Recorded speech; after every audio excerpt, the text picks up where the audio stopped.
창세기 18장 16절로 33절 말씀을 한 절씩 교독하고 마지막 절은 함께 읽겠습니다. 제가 먼저 읽겠습니다. 그 사람들이 거기서 일어나서 소돔으로 향하고 아브라함은 그들을 전송하러 함께 나가니라. 여호와께서 이르시되 내가 하려는 것을 아브라함에게 숨기겠느냐. 아브라함은 강대한 나라가 되고 천하 만민은 그로 말미암아 복을 받게 될 것이 아니냐. 내가 그로 그 자식과 건속에게 명하여 여호와의 도를 지켜 의와 공도를 행하게 하려고 그를 택하였나니 이는 나 여호와가 아브라함에게 대하여 말한 일을 이루려 함이니라. 여호와께서 또 이르시되 소돔과 고모라에 대한 부르짖음이 크고 그 죄악이 심히 무거우니 내가 이제 내려가서 그 모든 행한 것이 과연 내게 들린 부르짖음과 같은지 그렇지 않은지 내가 보고 알려하노라.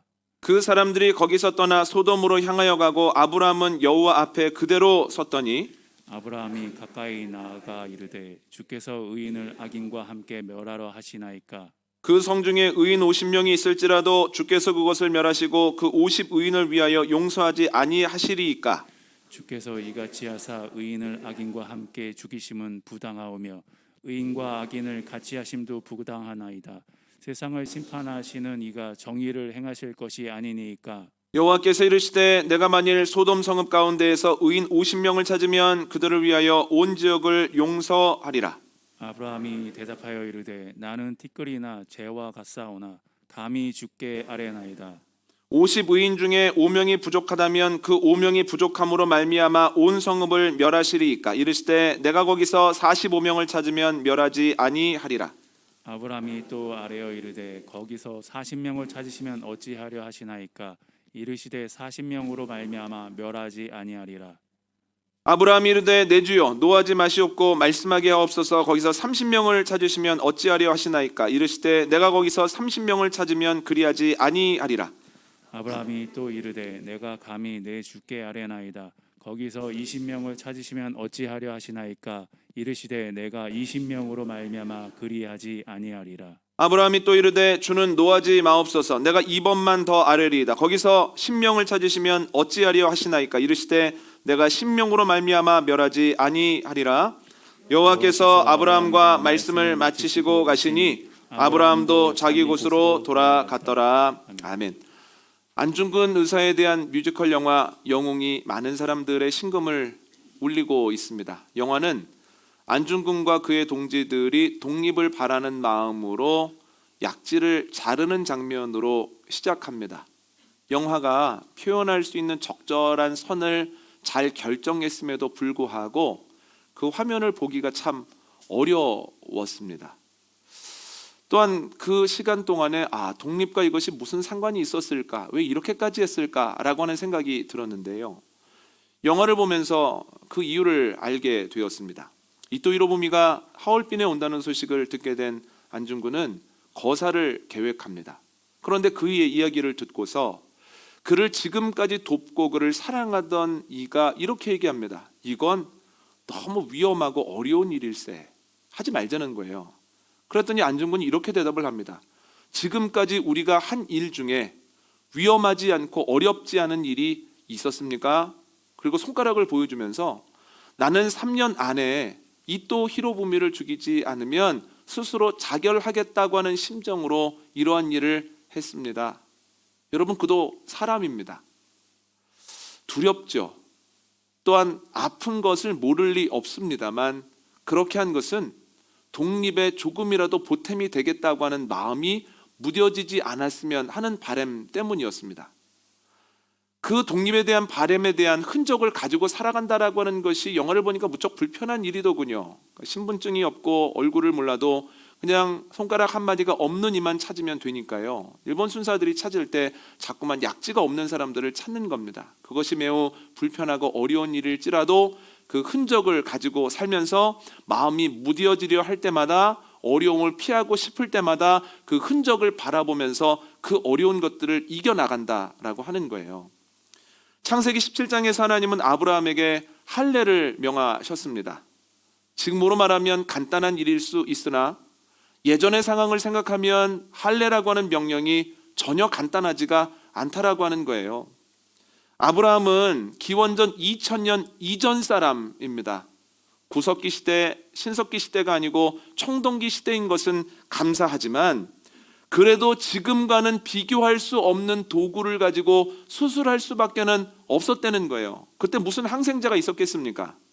100번 양보해도 사람의 상처에 혹은 어려운 것들을 조금 도움을 줄 수 있는 풀 정도를 이겨서 거기에 붙이는 정도로 고통을 참아내려고 하지 않았겠습니까? 수술을 받는 과정에도 어려웠을 거고 할례 이후에도 적지 않은 고생을 했을 거라고 하는 뜻입니다.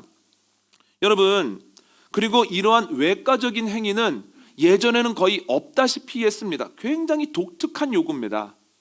그리고 생산을 위해서 반드시 필요한 부분을 무엇인가로 잘라내야 한다라고 하는 것이 그 당시 사람들에게는 오해받기 딱 좋은 내용이었습니다. 그래서 학자들 중에 이런 얘기를 하는 사람이 있습니다. 아브라함은 할례를 단순히 표식으로 받아들이지 아니하고 할례를 받는 순간 생식 능력을 완전히 상실할 것으로 알고 있었다. 그럼에도 불구하고 하나님이 명령하셨기 때문에 순종하고 그럼에도 불구하고 하나님께서 하라고 하는 대로 그가 나아갔다라고 하는 거예요. 아브라함도 우리와 똑같은 사람입니다. 왜 두렵지 않았겠습니까? 그럼에도 불구하고 그것을 행했다는 것은 내가 하나님의 명령에 순종하는 삶을 살아가겠다고 하는 결단이자 또한 삶을 살아가는 과정 가운데에서 마음이 무뎌지지 않게 하겠다라고 하는 그의 결심이 아니겠습니까? 그래서인지 할례를 받고 난 다음에 아브라함은 이전과는 조금 다른 모습들을 보이는데요. 아브라함의 모습을 통해서 하나님과 함께하는 사람들, 하나님의 말씀의 흔적을 마음에 가지고 사는 사람들은 이런 모습으로 살아가는구나 라고 하는 것을 알 수 있습니다. 두 가지로 정리를 해봤는데, 첫 번째로 하나님과 함께하는 사람들, 믿음의 흔적을 가지고 사는 사람들은 믿음으로 이기는 삶을 산다는 거예요. 창세기 17장에서 하나님은 아브라함의 이름을 아브라함으로 바꾸어 주시면서 할례를 행하라고 하시죠. 그리고 그의 아내 이름도 사레에서 사라로 바꾸어 주십니다. 그러면서 그에게 아들이 생길 거다 이렇게 말씀을 하십니다. 아들에 대한 약속을 받고 아브라함이 어떻게 반응할까요? 한번 찾아볼까요? 창세기 17장 17절과 18절입니다. 창세기 17장 17절과 18절 말씀을 함께 읽습니다. 시작. 아브라함이 엎드려 웃으며 마음속으로 이르되 100세 된 사람이 어찌 자식을 낳을까? 사라는 90세니 어찌 출산하리요 하고 아브라함이 이에 하나님께 아뢰되 이스마엘이나 하나님 앞에서 살기를 원하나이다. 아멘. 아브라함이 하나님의 약속을 온전히 믿지 못했습니다. 들으면서 나는 100살 다 됐고 아내는 90살 다 됐는데 어떻게 아들을 낳겠는가? 그리고 자신의 마음을 굳이 숨기려고 하지 않습니다. 하나님, 새 아들 주실 생각하지 말고 있는 자녀나 잘 인도해 주십시오. 이스마엘이나 하나님 앞에서 살기를 원합니다. 근데 그럴 만도 해요. 지금까지 하란을 떠나고 적어도 24년을 하나님과 동행했음에도 불구하고 그에게 눈에 보이는 변화와 눈에 보이는 열매가 하나도 없었기 때문이에요. 그런데 하나님께서 다시 한번 약속을 확인시켜 주시고 아브라함을 떠나십니다. 아브라함은 결단해서 본인도 할례를 받고 함께하는 이들에게 할례를 행했다라고 하는 거예요. 할례를 행한 지 얼마 지나지 않아 하나님께서는 세 사람의 모습으로 소돔과 고모라로 가십니다. 아브라함이 그들을 초청해서 그들에게 쉼과 먹을 것을 주는데요. 세 사람이 대접을 받고 나서 다시 한번 이야기를 합니다. 너희 집에 아들이 있을 거다. 그런데 그 이야기를 장막문 뒤에서 사라가 듣습니다. 비웃습니다. 나도 늙었고 주인도 이제 너무 늙었는데 어떻게 그런 일이 있을 수 있어? 그런데 이게 웬일입니까? 세 사람이 왜 네 아내가 이 말을 비웃느냐? 왜 약속을 안 믿느냐? 이렇게 얘기를 합니다. 사라가 펄쩍 듭니다. 아닙니다. 저 안 비웃었습니다. 저는 믿었습니다. 그랬더니 아니야, 네가 안 믿었어, 비웃었어. 그러면서 하나님께는 능치 못함이 없음을 왜 알지 못하느냐? 내년 이맘때쯤에 너 아들 안고 있을 거다. 이렇게 말씀을 하셨다라고 하는 거예요. 여러분, 이 말씀에서 우리가 놓치지 말아야 되는 내용이 있습니다.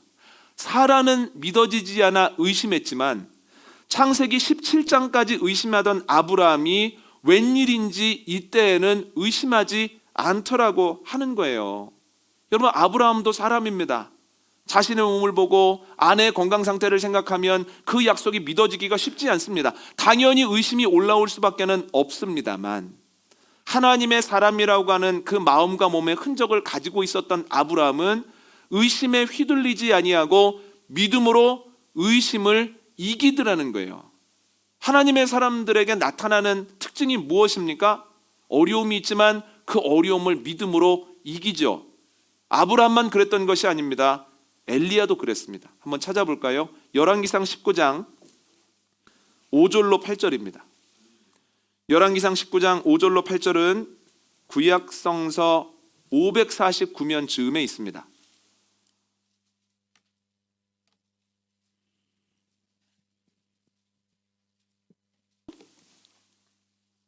열왕기상 19장 5절로 8절 말씀은 구약성서 549면 즈음에 있습니다. 함께 읽습니다. 로뎀나무 아래에 누워 자더니 천사가 그를 어루만지며 그에게 이르되 일어나서 먹으라 하는지라. 본즉 머리맡에 숯불에 구운 떡과 한 병 물이 있더라. 이에 먹고 마시고 다시 누웠더니 여호와의 천사가 또다시 와서 어루만지며 이르되 일어나 먹으라. 내가 갈 길을 다 가지 못할까 하노라 하는지라. 이에 일어나 먹고 마시고 그 음식물의 힘을 의지하여 40주 40야를 가서 하나님의 산 호렙에 이르니라. 아멘. 지난주에 말씀드린 것처럼 엘리야는 하나님의 명령에 순종하는 가운데에서 하나님의 능력이 얼마나 대단한지를 또렷하게 보았습니다. 주님의 명령에 순종하였을 때에 아침 저녁으로 까마귀가 먹을 것과 또한 먹을 떡과 고기를 가져왔습니다. 말씀에 순종하여 가장 어려운 과부의 집에 갔을 때에도 하나님께서는 그 집에 은혜를 내리셔서 가뭄이 끝나는 그날까지 통의 가루와 병의 기름이 떨어지지 않게 하셨다라고 하는 거예요. 그렇게 많이 반복적으로 확실하게 보았음에도 불구하고 하나님의 때가 자신이 생각했던 마지노선을 넘어서도 오지 않았을 때에 그가 탈진해 버리더라는 거예요. 그런데 탈진한 엘리야를 하나님께서는 책망하지 않으시고 그에게 천사를 보내십니다.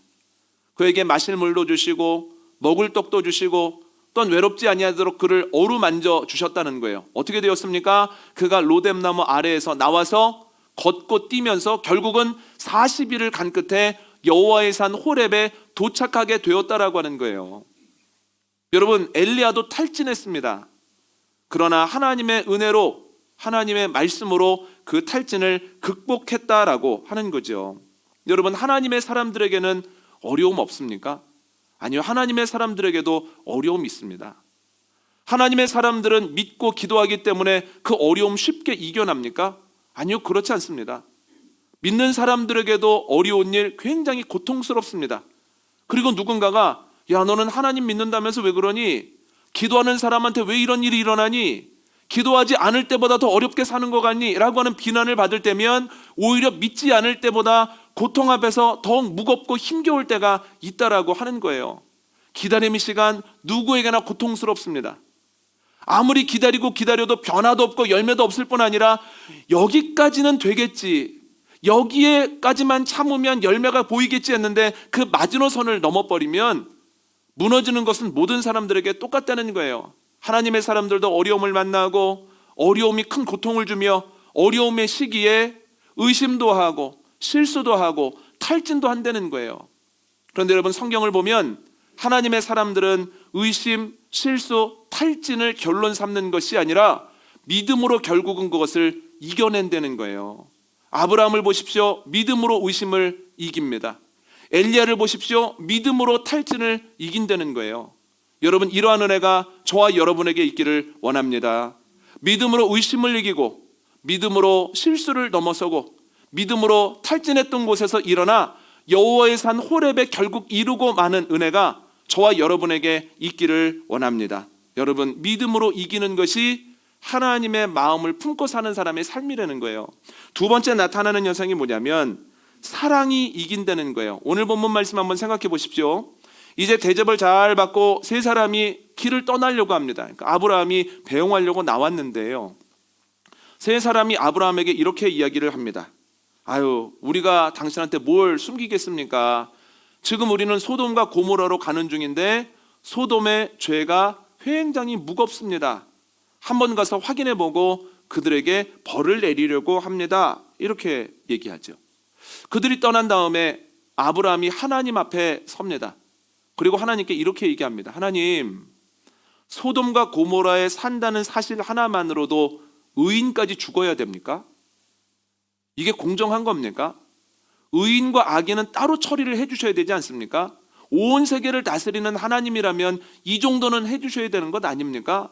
그랬더니 하나님께서 그의 마음속에 그래 50명만 그곳에 있어도 내가 멸하지 않을 거다. 그러니까 아브라함이 송구합니다만 제가 조금 마음에 걸리는 게 있습니다. 50명에서 5명 모자르면 어떻게 됩니까? 45명까지 죽어야 됩니까? 아니다, 내가 그러면 40명이라도 내가 살려주겠다. 송구합니다. 거기에서 또 5명 모자르면 어떻게 됩니까? 하나님과의 대화가 한참 오가고 난 다음에 하나님이 결론을 내리십니다. 아브라함아, 소돔과 고모라에 의인 10명만 있어도 내가 그 성에 있는 모든 사람들을 구원해 줄 것이다. 여러분, 저희에게 참 익숙한 이야기이기는 한데요. 그런데 저는 아브라함이 왜 이렇게 간절하게 몇 명 있으면 어떡할 겁니까? 5명 모자라면 어떡할 겁니까? 라고 이야기하는 하나님과의 대화가 처음에는 이해가 잘 안 되는 거예요. 왜 그렇게 간절할까? 여러분, 그 간절함이 롯을 구하기 위함이라면 더 좋은 방법이 있습니다. 소돔과 고모라에 가서 롯을 만나서 야, 내가 하나님의 음성을 들었는데 여기 큰 어려움이 있단다. 여기서 나가야 돼. 빨리 챙겨. 급한 것만 챙겨서 이사 가자 하던지, 그 말을 믿지 않으면 롯아, 그냥 믿어지지 않으면 우리 집으로 장기 여행 온다고 생각해. 한 2달만 와 있어. 간단한 옷까지 하고 폐물만 챙겨 해서 오면 간단한 문제예요. 그런데 굳이 계속해서 하나님께 나아가서 송구합니다만 조금만 줄여주십시오. 송구합니다만 조금만 더 줄여주시면 좋을 것 같습니다. 계속해서 어려운 이야기를 한다는 거예요. 단순히 롯과 그의 가족을 구하기 위함은 아니라는 거예요. 그러면 소돔 사람들 전체를 구하기 위함인가? 아무리 생각해도 그럴 이유가 없습니다. 창세기 14장에서 아브라함은 이미 포로가 된 소돔 사람들을 구했습니다. 그런데 그것은 소돔 사람들을 구하기 위함이 아니라 창세기 14장 14절을 보면 그가 조카가 잡혀갔다라고 하는 이야기를 듣고 단까지 쫓아갔다라고 이야기가 되어 있습니다. 그러니까 소돔 사람들을 굳이 구하려고 할 이유가 없어요. 별 관계가 없는 사람들입니다. 게다가 오늘 본문을 보면 소돔 사람들은 대부분 선량하고 너무너무 양심대로 살려고 하는데 갑자기 자연재해, 예를 들어서 화산 폭발과 같은 자연재해가 일어나서 그들이 어려움을 당하게 된 것이 아니라는 거예요. 그들의 죄가 무겁습니다. 그들에게 피해받은 사람들의 눈물이 가득합니다. 그들에게 아픔을 경험하고 가정이 깨어진 사람들이 하나님께 울면서 기도한다는 거예요. 그러면 아브라함은 아하, 자규제 값을 치르네, 죄 지었으면 벌 받아야지 라고 생각하면서 그냥 있으면 되는데, 계속해서 소돔과 고모라 사람들의 상황을 아는 가운데에서도 그들을 구원시켜달라고 하나님께 기도한다는 거예요. 왜 그럴까요? 그의 마음이 하나님을 닮았기 때문입니다. 하나님은 어떤 분입니까? 사랑의 하나님이고 인애의 하나님이시다라고 하는 거예요. 하나님의 사랑은 우리의 생각보다 훨씬 크고 훨씬 놀랍습니다. 그래서 뭐라고 얘기합니까? 성경의 기자는 주님께서는 노하기를 더디하신다 이렇게 말씀하시죠. 여러분, 노하기를 더디하시는 하나님의 모습이 성경에 반복적으로 나오는데요. 그 중에 하나가 오늘 본문입니다. 소돔과 고모라 사람들에게 고통을 받은 이들이 기도를 합니다. 하나님께서 기도를 들으시고 세 사람을 보내십니다. 그런데 그 중간에 아브라함 집에서 식사도 하게 하시고 쉼도 갖게 하시죠. 그리고 그들이 아브라함 집에서 나와서 소돔과 고모라로 가죠. 여러분, 생각해 봐야 되는 것이 있습니다. 사람들이 기도하기 전에는 하나님이 소돔과 고모라의 죄를 모르셨을까요? 쉽게 말하면 저희가 기도하지 않으면 하나님은 우리의 상황을 모르십니까? 우리가 기도한 만큼만 주십니까? 제가 제일 황당하게 여기는 하나님을 모르는 기도가 뭐냐면 배우자를 위해서 기도해야 됩니다. 여기까지 맞습니다. 내 배우자를 위해서 하나하나 항목별로 다 기도해야 됩니다. 그런데 하나를 빠뜨렸더니 하나님께서 그건 주시지 않았습니다. 여러분, 하나님을 자기보다도 못하게 생각하는 거예요. 하나님께서 배우자 기도를 하게 하실 때에는 분명히 계획된 배우자가 있기 때문에 기도하면서 준비하라는 거예요. 그 기도를 안 하게 하실 때는 하나님의 계획 안에 그것이 없을 수는 있으나 내가 그걸 안 했더니 하나님이 빠뜨리셨네. 내가 기도할 때도 조목조목하고 욕심껏 해야 되겠네 라고 하는 게 아니라는 거예요. 하나님께서는 우리가 기도하기 전에도 이미 우리의 기도 제목을 알고 계시고 기도하지 않은 것까지도 깊이 알고 계신다는 거예요. 그러면 왜 다 알고 계신데 세 사람을 통하여서 그 소돔과 고모라의 죄악상을 확인하게 하실까요? 여러분 간단합니다. 모르시기 때문이 아니라 세 사람이 가는 동안, 아브라함의 집에 머무는 동안, 또 거기에서 여러 일을 경험하는 동안 그들에게 시간을 주시기 위함이에요. 그 시간 동안이라도 한 사람 돌이켰으면 좋겠다. 또한 세 사람이 가서 그 소돔과 고모라에서 어려움 겪지 않습니까? 그 어려움을 겪는 중에 너희가 너희 자신의 모습을 보고 다시 온전한 곳으로 돌아왔으면 좋겠다라고 하는 것이 하나님의 마음이다라고 하는 거예요. 여기서뿐만 그런 거 아닙니다. 창세기 6장을 보면 하나님께서는 경건했던 노아에게 세상의 심판에 대해서 말씀하시면서 큰 방주를 지으라고 하십니다. 그런데 이 방주가 예전의 기준으로 보면 너무너무 엄청납니다. 길이가 135m고 높이가 13.5m고 폭이 22.5m입니다. 대략 그렇습니다. 노아가 가지고 있는 기구들이라고 하는 것이 별 볼 일 없었음을 생각할 때, 그리고 그가 방주를 만드는 사람이 아니었음을 고려할 때 굉장히 오랜 시간이 걸렸을 거예요. 노아와 그의 가족 몇 명만 하지 않습니까? 그래서 어떤 학자들은 전승을 이야기하면서 노아가 방주를 만들기 시작해서 다 만들 때까지의 시간이 120년 걸렸다라고 말하는 이들도 있다는 거예요. 여러분, 왜 이렇게 오랫동안 배를 만들게 하셨을까요? 여러분, 한마디로 온 우주를 창조하신 분이 왜 동물들의 유전자 조그맣게 만들어서 그 가족들과 함께 주머니에 쏙 넣게 하지 못하십니까? 하나님은 능치 못하심이 없는데요. 왜 동물들은 그 크기 그대로 태워야 됩니까? 간단합니다. 하나님이 못하시기 때문이 아니라 방주를 만드는 그 긴 시간 동안에 사람들이 제자리로 돌아올 수 있는 시간을 주셨다는 거예요. 산 위에 큰 방주를 짓지 않습니까? 그럼 호기심이 많은 사람에서 묻지 않겠습니까? 이거 뭐 만드는 거예요? 언제까지 만드는 거예요? 그거 왜 만드는 거예요? 이렇게 묻지 않습니까? 그러면 그때 복음을 전할 시간이 되는 거죠. 아, 하나님께서 이렇게 명하셨습니다. 하나님께서 홍수를 내릴 겁니다. 속는셈 치고 한번 방주에 타면 당신도 구원받을 수 있습니다. 이런 이야기들이 수없이 오가지 않았겠습니까? 하나님께서는 구원의 시간을 끊임없이 주신다는 거예요. 왜 그럴까요? 오래 참으시는 주님이시기 때문이에요. 여러분, 신약에서도 마찬가지입니다.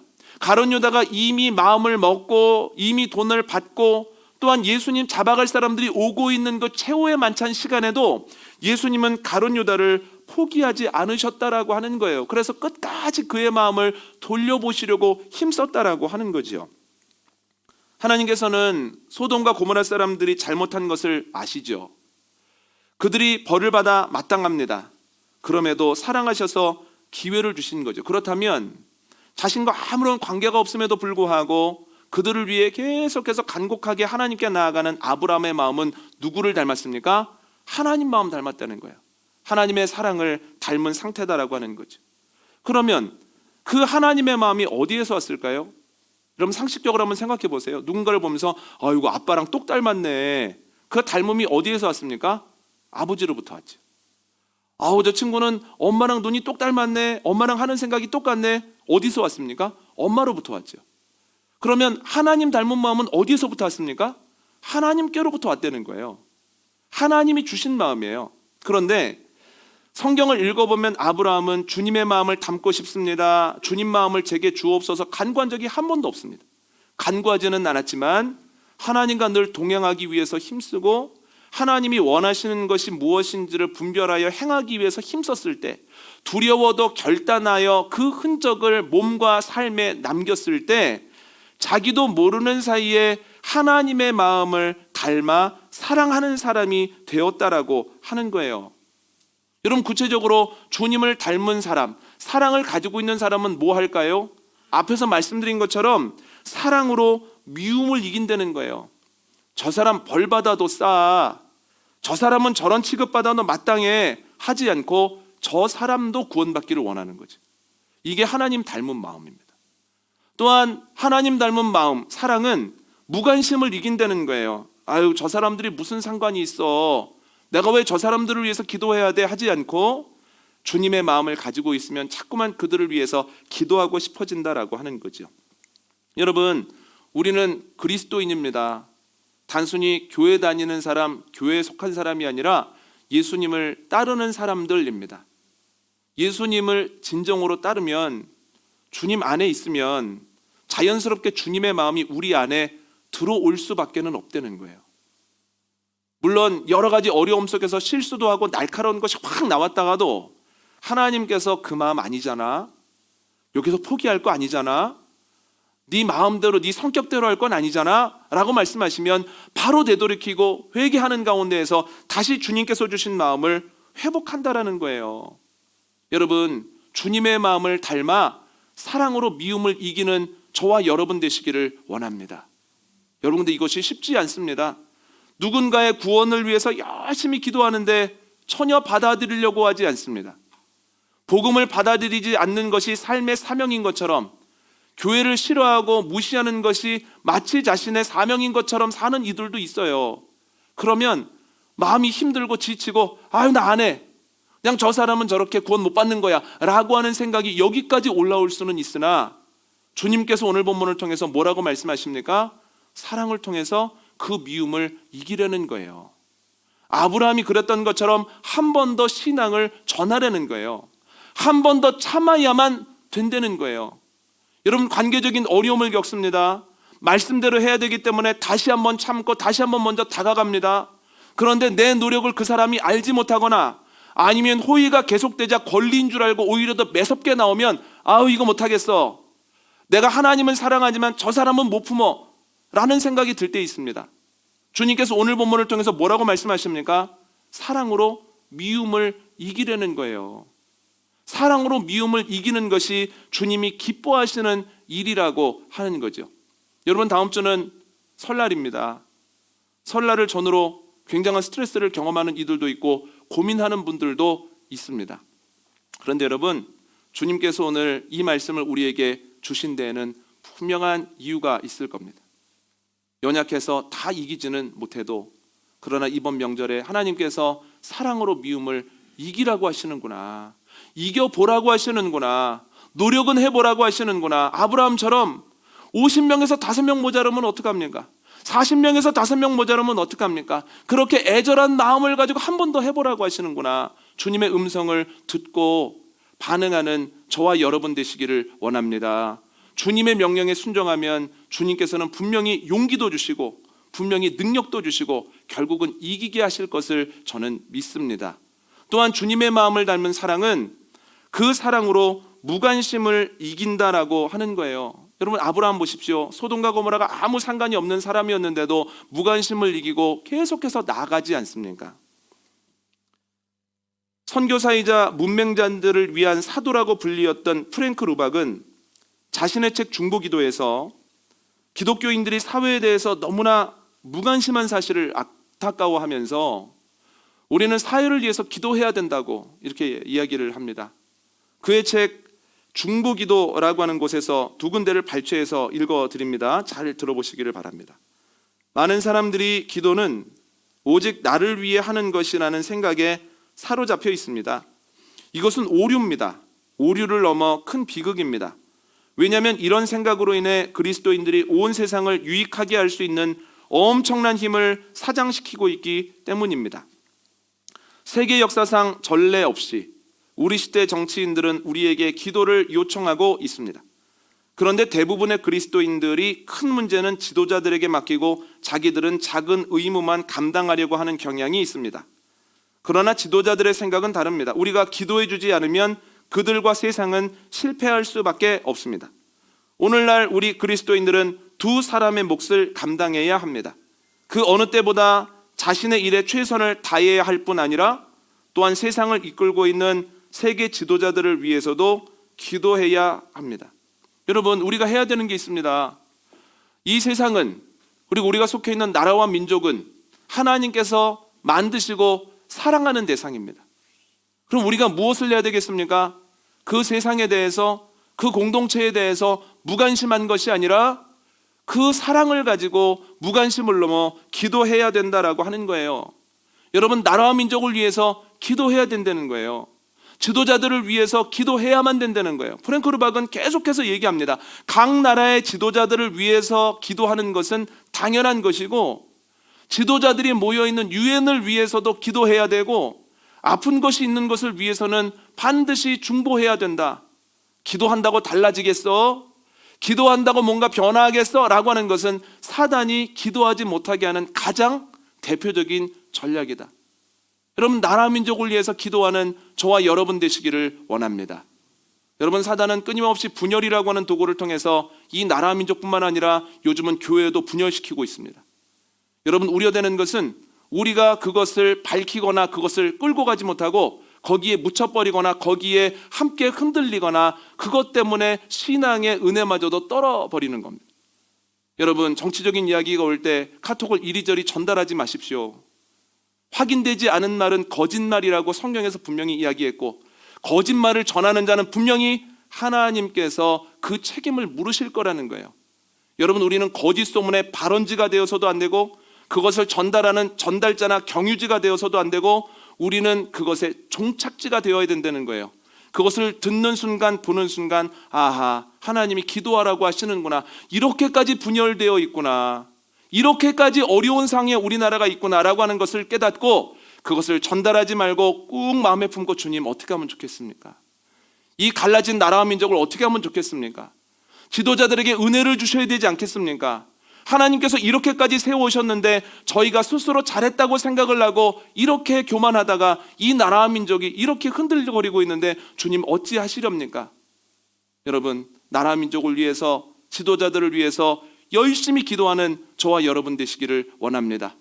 무관심을 넘어 주님께서 주신 마음을 가지고 중보기도의 자리로, 여러분, 그럴 때 주님께서 우리를 통해서, 우리의 기도를 통해 역사하실 줄 믿습니다. 오늘 말씀 정리합니다. 하나님께서는 아브라함에게 할례를 명하셨습니다. 아브라함은 아주 어려운 결단을 하고 그때로부터 하나님의 사람이라고 하는 흔적을 가지고 살아갑니다. 그의 모습을 통해서 알 수 있는 건 두 가지인데요. 첫 번째, 하나님의 사람들은 믿음으로 이기는 사람들이라는 거예요. 믿음의 사람들도 크고 어려운 문제를 만났고 기다림이 길어지면, 특히 마지노선이 넘어가게 되어지면 의심하게 되어지고 실수하게 되어지고 탈진하지만, 그러나 하나님의 사람들은 믿음으로 그 모든 것들을 이기는 삶을 살아갑니다. 두 번째로, 흔적을 가지고 사는 사람들은 사랑으로 이기는 사람들입니다. 하나님의 사람들은 주님의 그 사랑을 닮았죠. 그래서 그 사랑으로 미움을 이기고 그 사랑으로 무관심을 이깁니다.